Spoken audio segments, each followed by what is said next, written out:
It is another episode of Amjambo Time. Thank you for all who help us to broadcast this unique program.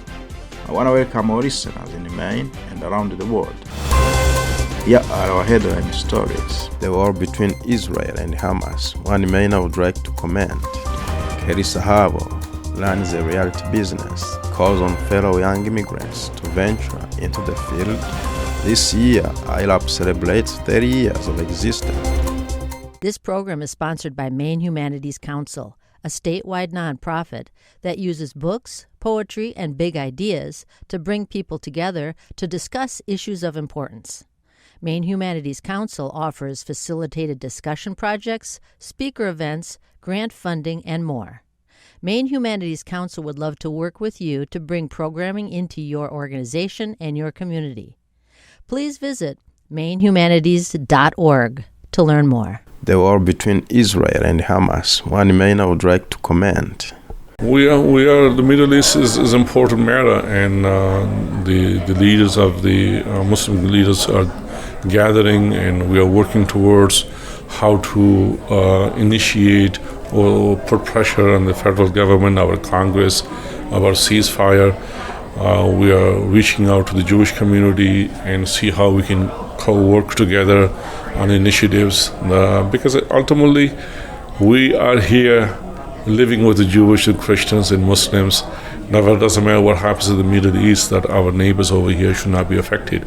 We should have the equal respect for one another, and so it's hard. This is why America is great, because you can have your political opinion, religious opinion, and still be friends and still be treat one another with humanity and dignity, and that's what the message we want to try to get across to our Congress and others, that hey, we are neighbors here, so let's work towards those solutions that will benefit all of us. So how do you want the government to react? The federal government to react? How I personally want the government to react? I wish it was my choice. Immediately ceasefire. That's the most. Then go back to the drawing board. Go back to the negotiations. What works? What doesn't work? Who wants what? And that's their policy. That's 75-year history. I'm not a Palestinian. I'm a Muslim, so I do not know that history. I don't have that say. And so it's up for them how to make a decision. But the World Bank, the United Nations, and the U.S. should gather and come up with a solution that's a win-win for all of them. Not just those two countries, Israel and Palestine, but everyone surrounding them in the world. It's been devastating, 75 years of conflict and war, and that is just not acceptable. Two countries are at war. Other countries should come together and see how they can mediate to help the two countries to eventually make peace. They don't have to agree in everything, but of course, they can find a common ground where they can start talking and seeing how they can best make the situation better. It's not about only the leaders, it's about the people they are serving. Sahabo runs a realty business. He calls on fellow young immigrants to venture into the field, and he has some answers to many questions that immigrant house buyers might need to know. Thank you so much for having me. My name is Sahabo, real estate agent with Keller Williams Realty, team owner of Kingdom Real Estate, powered by Keller Williams Realty. I am a real estate agent here in Southern Maine. I'm just glad to be here. Tell me how you decide to become a realtor. Many factors, really it was after the process that I saw my family go through when they were purchasing a home. It was a little bit hard for them. I think it wasn't a great deal for them, which made me want to become a realtor to help people in the community. Because essentially, if you look at this country's wealth, a lot of it is built off real estate. Real estate's a great investment.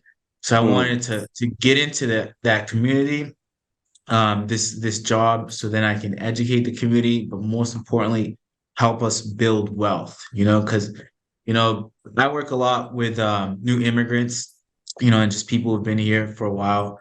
And essentially, everyone wants to buy a house, but not everybody's educated about it. I love the first-time home buyer programs that we have. I just made it a mission just let everybody know about it, So that's really my biggest why. Wow. So then you Yeah. saw the process, you had the experience with your family, and then you said, hey, I want to do this for the next kin or my next friends, families. And then how was the process? I'm seeing you starting as a young man. Actually, you are young when I compare you to other realtors that I'm seeing around. So you are young. And how did you start? How was the starting? Hard, easy? Tell me more about that. I mean, personally, it was a process, but I definitely think I've had the favor of God upon my life. Personally, that's just what I believe. Just started producing results. Obviously, like you pointed out, I am much younger than most average realtors. But also I feel that I provide the best service compared to anybody else. Most importantly, it's genuine. So it's just gaining experience. It started slow, but then as I was adding value to the community, it just took off. Can you remember the first house you closed? It's been a lot, but I always remember, I do remember the first house. It was very satisfying for all parties. It was a really good process. Then you touched the first money from the business. Yes. Yes, I did. Do you grasp those feelings by then? Personally, just faith, always praying, always like every single day, and I just believe everything works out according to God's will. That's just how I hold on to it. Just nothing is certain, but just trusting God. That's just what I believe in. So how long now have you been in this? So I'm coming up on 2 years here in March. The housing business and the immigrant communities in Maine. How do you rate both? Great question. So, there's many different sectors to it. The market is changing, but the reason why I really love doing this is for first-time homebuyers, it doesn't matter where the market's at, specifically because I work with a lot of first-time home buyers. There's a lot of programs for first-time home buyers that it just doesn't matter what the market is, doesn't matter what the rate is. You're able to get a specific rate below the market plus down payment assistance. So in that aspect, if you're a first-time home buyer, it doesn't matter, which is what I express to a lot of people in the community. But if you're not a first-time home buyer, there's different opportunities we can go down. Currently this market interest rates are a little bit high, but really that means prices are down. So you can buy a house for a discounted price. Just if you're looking to sell, as long as you price it accordingly, you still get top dollar for it. Let's advise the young men outside here, young women, young men who are not using their chance to be here. What can you advise? I would advise you, first and foremost, have faith. I don't know what your beliefs are, but have faith in God. Have a great work ethic and just stay determined. We have an amazing opportunity here. If you're here, just don't misuse your chance. Here you can be anything that you want to be. Just set your mind, focus, and work. That's what I would advise. This year, ILAP celebrates 30 years of existence. It has been helping immigrants of all kinds to legally stay and establish their lives in Maine. Malta Stein, who is the executive director of Hope Acts, ponders what could be life for asylum seekers without ILAP. It's hard to imagine Maine without ILAP. They help so many people with so many different things. Our immigration system is so complicated and broken, so we look to ILAP's leadership not only to help individual people, but help everyone understand policies and the bigger picture. So we're very, very fortunate they are here. How do you personally work with ILAP? So we work in the Asylum Seeker Working Group together, where they give updates and tell us what's happening, and we can ask some questions. We are happy that they just put all this information up on their new website, which is helpful to so many people. So lots of different ways. and for all the challenges ahead, Sue Roche, who is the ILAP Executive Director, shares her perspective. So how are you going to stretch your resources to face those challenges? That has always been the challenge. I mean, really, since we started, there's always been more demand than we have the capacity to assist. But really, in the last 15 years, and especially even the last 5 years, just the exponential growth in the number of people who need assistance. And so what we're doing is we are trying to innovate and create new projects that leverage pro bono attorneys and volunteer work as much as we can. Also, like I said, recognizing we can't always represent everyone, so finding new ways where we can do limited assistance. For example, that asylum project.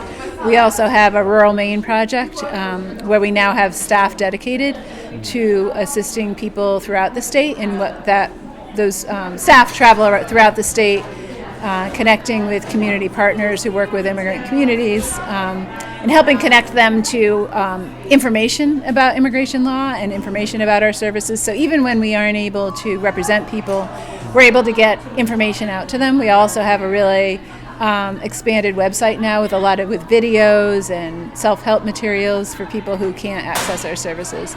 But we, have a really great community support, and we have been able to grow quite a bit.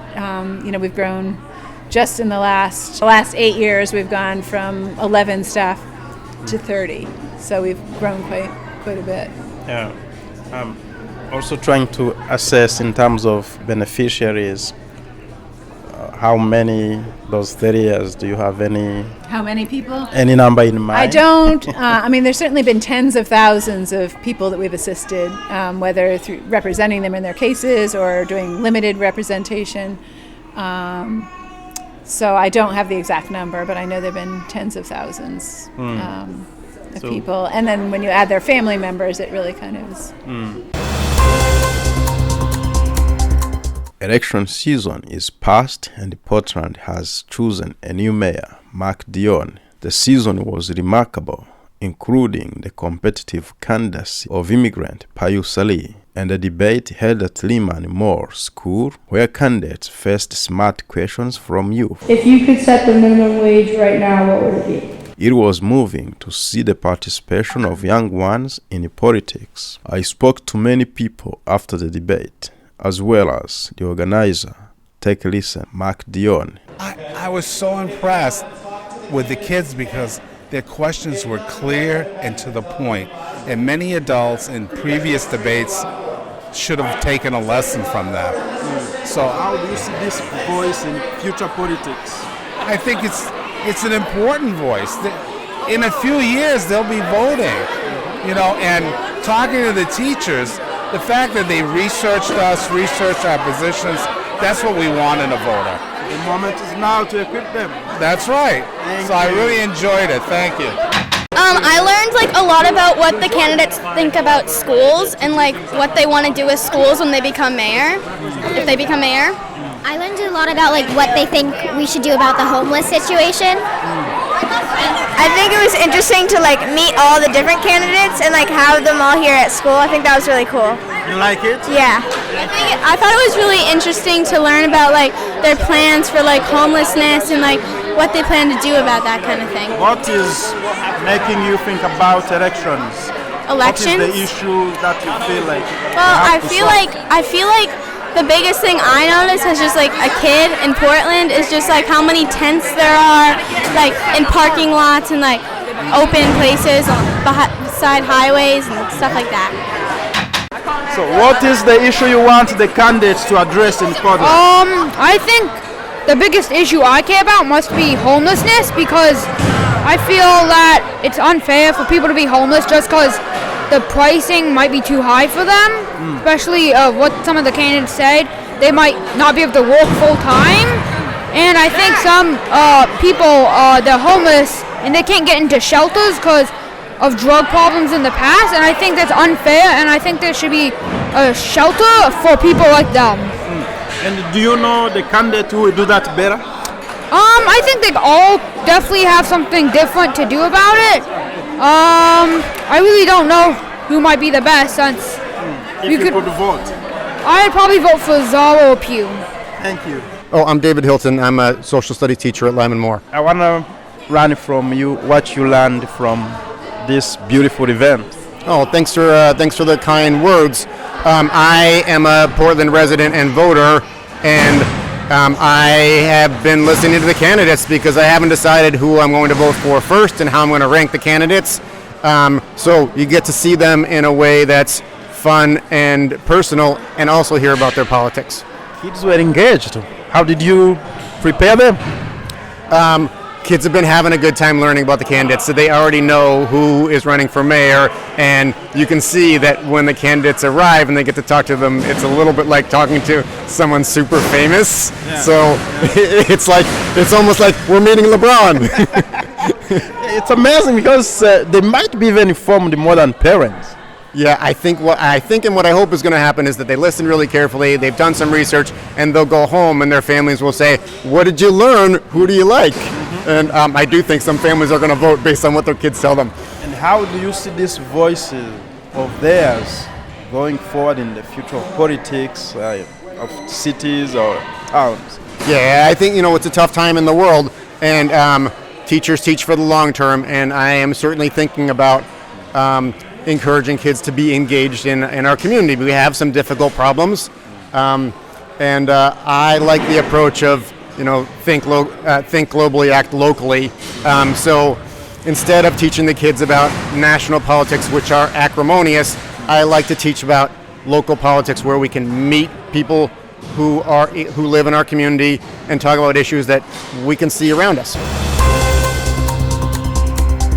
A new non-profit known as Maine Conservation Initiative has launched Umuganda with a mission of helping to support the immigrant community in becoming environmental stewards and protecting the natural landscape of Portland and beyond. In Rwanda, Umuganda is a community walk where a village comes together on a Saturday and cleans up a neighborhood or builds child care for the village and more activities. Amjambo Time is the program director of Maine Conservation Initiative. Nk'abaturage b'iki gihugu cyangwa abaturiye community zituye muri iki gihugu, siko twese dusobanukiwe ibintu byo ku recycling cyangwa ku sorting imyanda. He says that they plan to work exclusively with immigrants and refugees from the Great Lakes region of Africa, aiming to reduce the carbon footprint of households through recycling. They will also train immigrant households in recycling best practices and teach how to calculate a household's carbon footprint and to keep track of their carbon emissions. On a cold day that hinted at winter, Amjambo Time stopped on the streets in downtown Portland and talked to new arrivals in the town. These men had arrived one day prior to speaking to us. C'était difficile. Nous avons arrivé, ça fait hier. Les conditions, ce n'est pas bien. Pour le moment, il y a beaucoup de froid, il arrive. It's very hard. It's very hard. We arrived yesterday. It's very hard. We are living in a church and life is not easy. It's cold. We came yesterday. We don't feel that we are having a good night.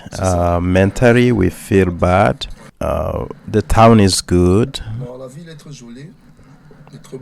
The town is beautiful.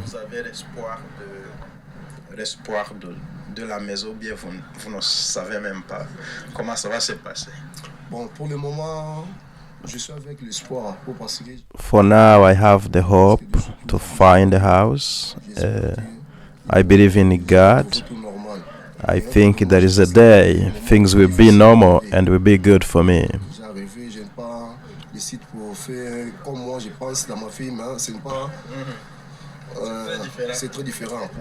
I arrived yesterday. The way I used to think about the America as in a film, in movies, sometimes different from what I used to see in the movies.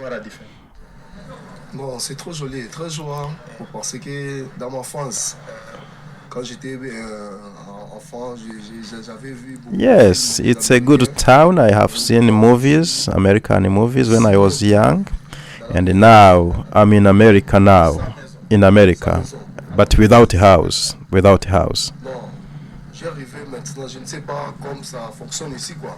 But again, I arrived yesterday. I don't know how things work, but what I know is that I'm in America now. This is America. I have hope. I think it will be good even. I have hope.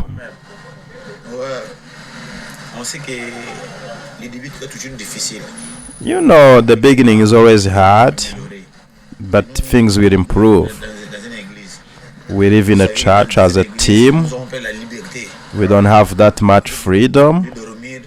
We just sleep there for 5 hours sometimes.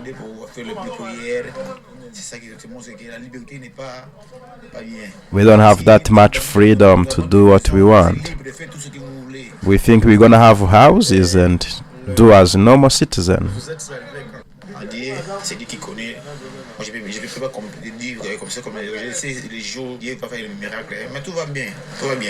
You know, God will do miracles. Things will get better. I believe in God. I don't have a family. My family is not with me here. But how do you eat?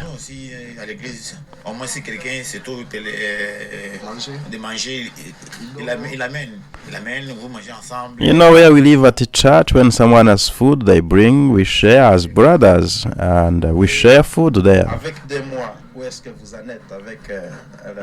Do you have a way to get your papers for you to be legal here?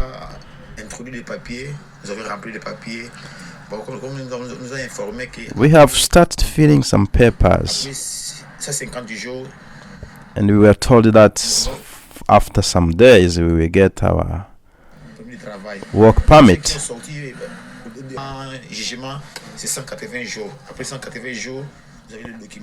We were told that after 118 days we're going to have papers, work permit, and we'll be able to work. But without documents, we are very limited. Without work permit, we are limited to do anything. For me now, I need a lawyer. I need someone to help me legally to do my papers.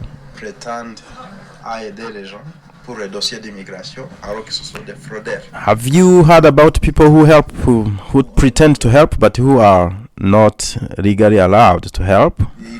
No, we had people who will help us freely at the Hope Acts, at Cocomain. We know that there are organizations that will help us to fill papers and freely without paying money because we don't have money. And yeah, we know that. I want to ask you if you have families left behind. How do you feel?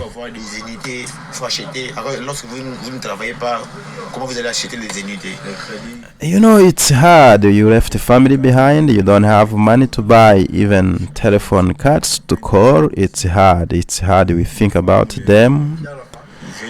I have my wife. I'm married. I have a daughter I left behind. It's hard. A new emergency shelter with 179 beds opens today at 166 Riverside in Poland, with beds for single asylum seekers, thanks to the City of Poland and the developers collaborative, who have worked diligently to ensure this project has a solid foundation. City of Poland Health and Human Services staff will be operating the shelter for the first 18 months, and the Main Immigrants' Rights Coalition will be providing food services following the 18-month period. Mark will staff and operate the shelter. Amjambo Time has got some tips for you. SPORE, a new pilot program, is improving access to health care for new arrivals. Located at 39 Forest Avenue, Poland, in the same building as General Assistance, The program is the result between Poland Public Health and Greater Poland Health. Open Mondays and Wednesdays. Spoor schedules up to 20 patients each day. For information, contact Portland Public Health and Greater Poland Health at medsupport@polandmaine.org or call 207-874-8446. Amjambo Africa has launched a new series on borrowing money. Because almost all loans must be repaid with interest, it is important to learn when to borrow, who to borrow from, what questions to ask of a lender, and when not to borrow. Follow our series on borrowing money and get some tips from the experts, available in 70 languages in the December issue of Amjambo Africa on newsstands now. We have come to the end of today's Amjambo Time. Thank you for tuning in. Remember, Amjambo Time now alternates with William Maine in Kinyarwanda and Kirundi, and Bonjour Maine in French, all available by podcast on our YouTube channel and amjamboafrica.com, and on air at WMPG on alternate Wednesdays at 7 p.m. Amjambo Time is brought to you by Jaha Kuzima. Have a great day.